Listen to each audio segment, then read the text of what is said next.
ఈ రోజే డౌన్లోడ్ చేయండి. మీ ఫేవరెట్ షోస్ చూడండి. ఇప్పుడు పెళ్లి ఏర్పాట్లు కూడా నాదే ఖర్చు. ఈ నష్టం అంతా ఎవరు భరిస్తారు? సుడు మర్యాదగా చెక్కిచ్చి. అది నా కూతురు బాక్సుల్లో సంపాదించుకున్న తొలి సంపాదన. దయచేసి ఇచ్చి. అది నాతో పెళ్లి కాదని నన్ను అవమానించింది. దానికి ఏ సంతోషం దక్కనివ్వను. ఇంతటితో అయిపోలేదు. మీ అందరి సంగతి, నీ కూతురు సంగతి తేలుస్తా. రేయ్, నా కూతురిప్పుడు రుద్రబాబు గారి భార్య. దాని జోలికెళ్ళావో నిన్నూరికే వదిలిపెట్టాడు. జాగ్రత్త. అవునా? అది కూడా చూద్దాంలే. పోపిస్టేదవా.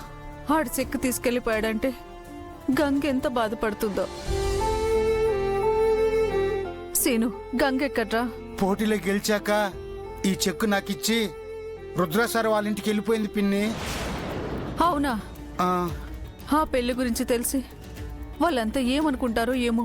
ఏమైనా రుద్రసారే చూసుకుంటారులే పిన్ని, నువ్వేం కంగారు పడుకో, పదా.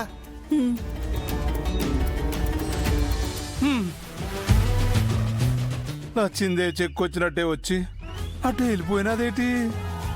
అంతేలే, గంగనే ఆ రుద్ర తీసుకెళ్ళిపోయినాడు. గంగకు వచ్చిన ప్రైజ్ డబ్బుని ఈ మనీగాడు ఎత్తుకుపోయినాడు. ఇక నాకేటి మిగిలింది? ఇదిగో ఈ తుండుగుడ్డ తప్ప. పైడి ఏట్రా నీ బతుకు? ఆపండి.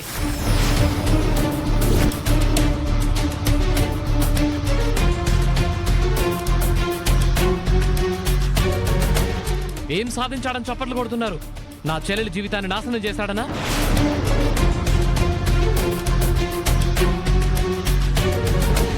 ఇంతమంది ప్రశ్నిస్తే నువ్వు సమాధానం చెప్పటం లేదంటే తప్పు చేసావని ఒప్పుకున్నట్టేగా. నువ్వే కాదు, నీ ఫ్యామిలీ అందరూ ప్లాన్ చేసి నా చెల్లెల్ని మోసం చేశారు.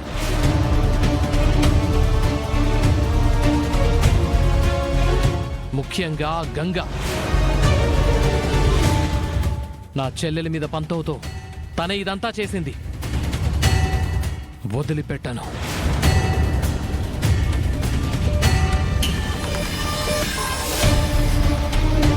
మీ ఫ్యామిలీ మీద పరువు నష్టం దావా వేస్తాను.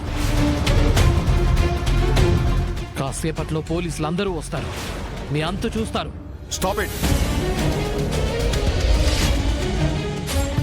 నువ్వేం వాగుతున్నావు?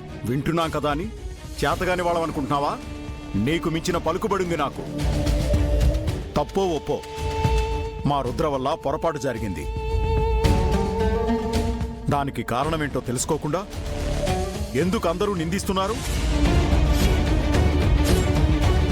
రుద్ర, నువ్విలా మౌనంగా ఉంటే ఇంకా నిన్ను నిందిస్తారు. నువ్వు కారణం లేకుండా ఏదీ చేయవని నాకు తెలుసు. అసలు జరిగిందేంటో అందరికీ చెప్పు. తప్పు చేసిన వాడు ఏం కారణం చెప్తాడు? నేను తప్పు చేయలేదు.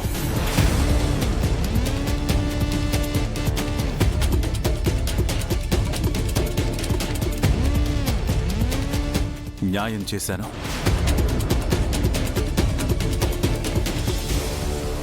ఒక ఆడపిల్ల జీవితం నాశనం కాకుండా తన మెళ్ళో తాళి కట్టాను.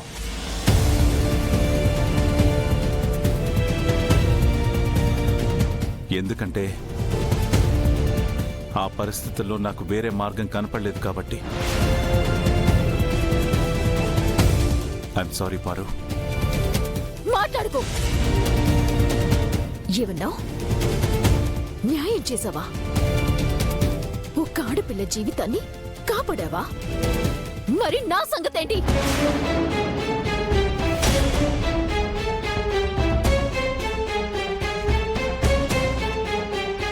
ఊరంతా శుభలేఖలు పంచి పెళ్లి పీటల వరకు తీసుకొచ్చి ఇప్పుడు తాళి కట్టకుండా వెళ్ళిపోయావు. నేను ఆడపిల్లని కాదా? నాకు జరిగింది అన్యాయం కాదా?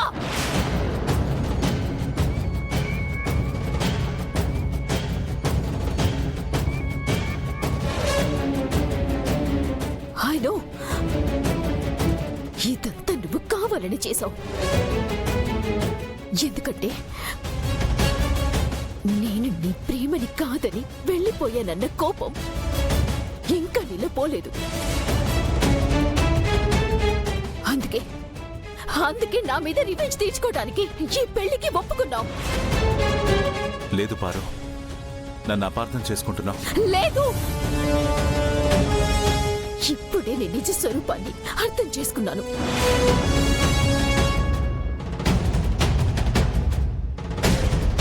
పైకి ఎలాంటి ద్వేషం లేనట్టు నటిస్తూ కడుపులో ఇంత విషాన్ని పెట్టుకున్నావా? ఛ! నువ్వు గంగా ప్లాన్ ప్రకారమే ఇదంతా చేశారు కదా.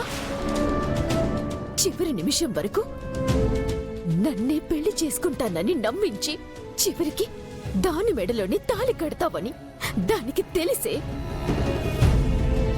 ఆ రోజు ఆ ప్రధాన చీర కట్టుకుంది.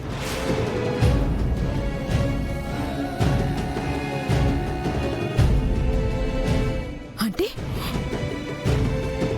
ఆ రోజు ఆ చీరని దానికి నువ్వే పంపావు.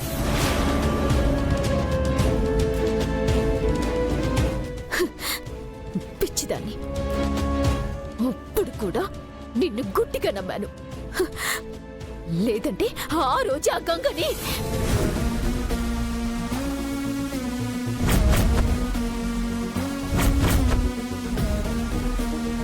అదిగో మాటల్లోనే వచ్చేసింది.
వావ్!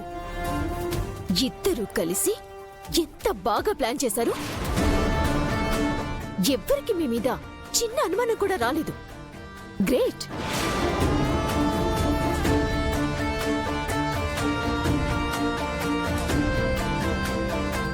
ఏంటి ఇప్పుడు ట్రోఫీ తీసుకుని మెడలో తాళితో ఇక్కడికి ఎందుకు వచ్చావు? ఓ, ట్రోఫీని రుద్రాని నేనే గెలుచుకున్నానని నువ్వు ఓడిపోయావని చెప్పడానికి వచ్చావా? లేదు, నన్నెవరిని బాధ పెట్టాలని ఇక్కడికి రాలేదు. ఈ గెలుపుకి కారణమైన రుద్ర సార్కి కృతజ్ఞతలు చెప్పాలి.